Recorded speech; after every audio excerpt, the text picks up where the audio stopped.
बात करने जा रहे हैं। संसद को आज हम लोग पूरा अच्छी तरह से जानेंगे।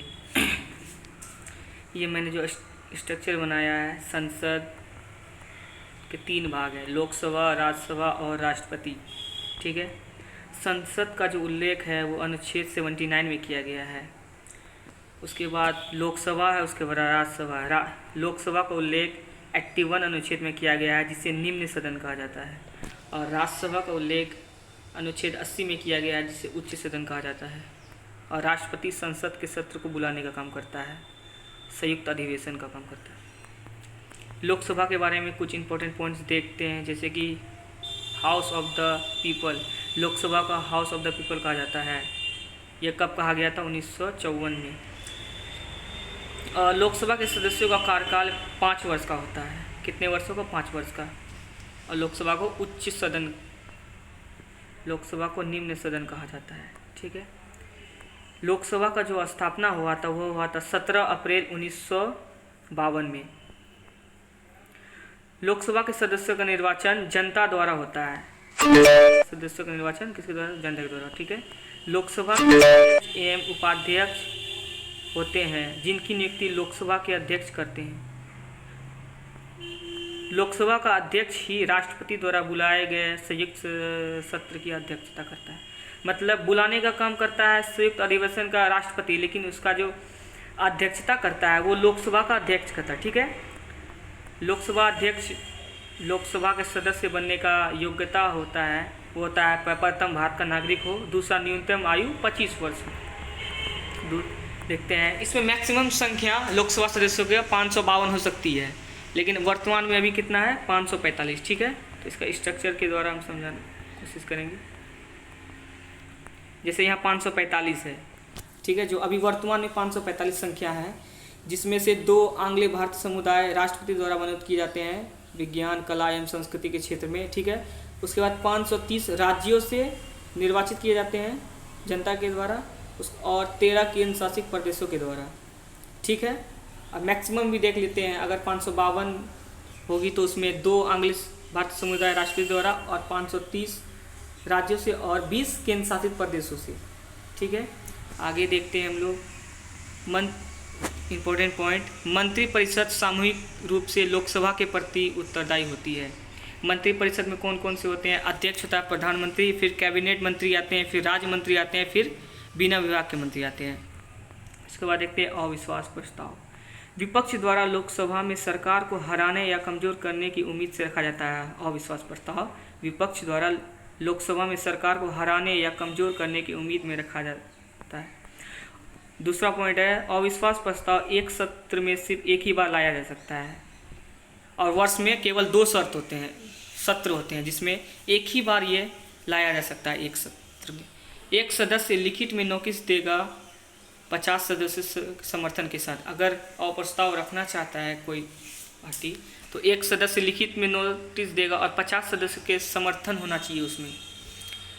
और अविश्वास प्रस्ताव केवल लोकसभा में रखा जाता है, ओनली लोकसभा में। दूसरा नेक्स्ट पॉइंट है विश्वनाथ प्रताप सिंह पहले प्रधानमंत्री थे जो विश्वास मत हासिल नहीं कर पाए थे, जिन्हें अविश्वास प्रस्ताव द्वारा हटाया गया था। कब हटाया गया था? 1990। उसके बाद दूसरे प्रधानमंत्री थे अटल बिहारी वाजपेयी, जिन्हें 1999 में हटाया गया था। उसके बाद हैं देव गौड़ा, जिसे 1997 में अविश्वास प्रस्ताव हासिल नहीं कर पाए थे। इसके बाद है नेक्स्ट पॉइंट सदन की कार्यवाही के लिए न्यूनतम 1/10 सदस्य उपस्थित होने चाहिए, चाहे राज्यसभा हो या लोकसभा। इसे गति पूर्ति कहते हैं। मतलब सदन की कार्यवाही के लिए चलने के लिए 1/10, अगर 545 सदस्य है तो 55 होना चाहिए लगभग।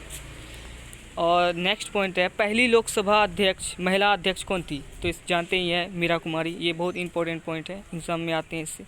और पहले जो अध्यक्ष थे ओवरऑल पुरुष और महिला मिला लगा के तो GV मावलंकर थे।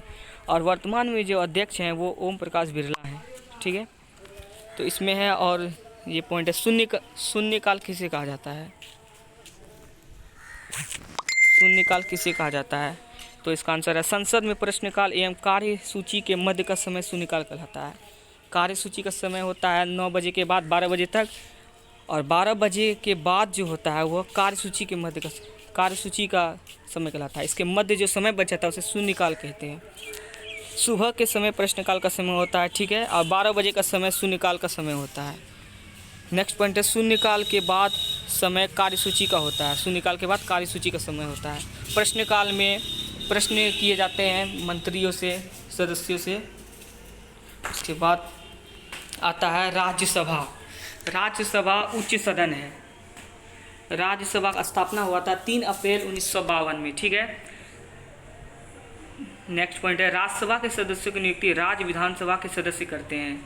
राज्यों के विधानसभा के निर्वाचित सदस्य द्वारा राज्यसभा के सदस्य की नियुक्ति की जाती है, ठीक है।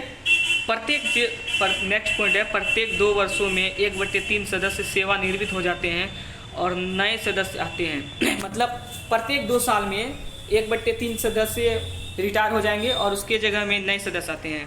अतः राज्यसभा कभी भी भंग नहीं होता है, इसलिए राज्यसभा को अस्थायी सदन, परमानेंट हाउस कहा जाता है। यह कभी भी भंग नहीं होता है, ठीक है। राज्यसभा के सदस्यों का कार्य 6 वर्ष होता है कार्यकाल, ठीक है। उपराष्ट्रपति राज्यसभा का पदेन सभापति होता है, अध्यक्ष होता है। इसका कार्यकाल 5 वर्ष का होता है। उपराष्ट्रपति जो होता है राज्यसभा का पदेन सभापति अध्यक्ष होता है। इसका कार्यकाल 5 वर्ष का होता है, ठीक है। राज्यसभा के उपसभापति को अपने में से राज्यसभा के सदस्य, मतलब राज्यसभा में सब सदस्य मिलकर एक उपसभापति चुनेंगे अपने में से। इनका योग्यता क्या होता है राज्यसभा के सदस्य बनने के लिए? भारत का नागरिक हो प्रथम, दूसरा न्यूनतम आयु 30 वर्ष हो। राज्यसभा का जो मैक्सिमम संख्या हो सकती है वो 250 हो सकती है, लेकिन वर्तमान में कितनी है? 245 है, ठीक है।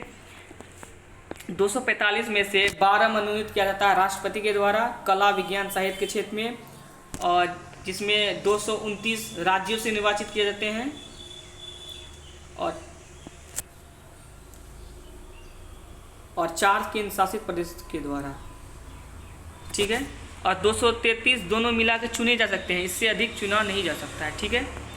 अब मैक्सिमम देख लेते हैं 250 है, जिसमें से 12 मनोनीत किए जाते हैं राष्ट्रपति के द्वारा किए जा सकते हैं, जिसमें 238 राज्यों से निर्वाचित केंद्र शासित प्रदेश दोनों मिला के निर्वाचित किए जा सकते हैं, ठीक है। आगे देखते हैं पहले जो सभापति थे राज्यसभा के वे थे राधा कृष्णन, ठीक है। और पहले उपसभापति जो थे वो थे SV कृष्णमूर्ति राव। और वर्तमान में जो सभापति हैं राज्यसभा के वे हैं वेंकैया नायडू, क्योंकि उपराष्ट्रपति सभापति होता है राज्यसभा का, तो वेंकैया नायडू हो जाएंगे। संसद की जो समितियां होती हैं उनका क्या, एक होता है पहला लोक सेवा समिति, दूसरा नियम समिति, तीसरा विशेषाधिकार समिति, तीसरा तथ्य समिति। लोक सेवा समिति जो होते हैं उनमें कितने मेंबर होते हैं? उनमें 22 टोटल मेंबर होते हैं, जिनमें लोकसभा के 15 मेंबर और राज्यसभा के 7 मेंबर होते हैं। और इनका अध्यक्ष होता है विपक्ष का नेता होता है, ठीक है। इसका कार्य क्या होता है? मंत्रालयों के व्यय तथा CAG रिपोर्ट पे विचार करना, विमर्श करना। कुछ इंपॉर्टेंट पॉइंट्स देख लेते हैं हम लोग। चौधरी चरण सिंह ने अपने कार्यकाल के दौरान कभी संसद के अधिवेशन में भाग नहीं लिया था। चौधरी चरण सिंह ऐसे प्रधानमंत्री थे जिन्होंने अपने कार्यकाल के दौरान कभी भी संसद के अधिवेशन में भाग नहीं लिया था। दूसरा पॉइंट देखते हैं, संसद के सत्र साल में 2 बार होना तय है, अनिवार्य होता है, 2 बार से कम नहीं हो सकता है। एवं दोनों सदनों के बीच 6 महीना का अंतर होना चाहिए, दोनों सदनों के बीच 6 महीने का अंतर हो सकता है, ठीक है दोस्तों। अगर वीडियो थोड़ा सा भी अच्छा लगे तो लाइक सब्सक्राइब कर दीजिएगा। Thank you.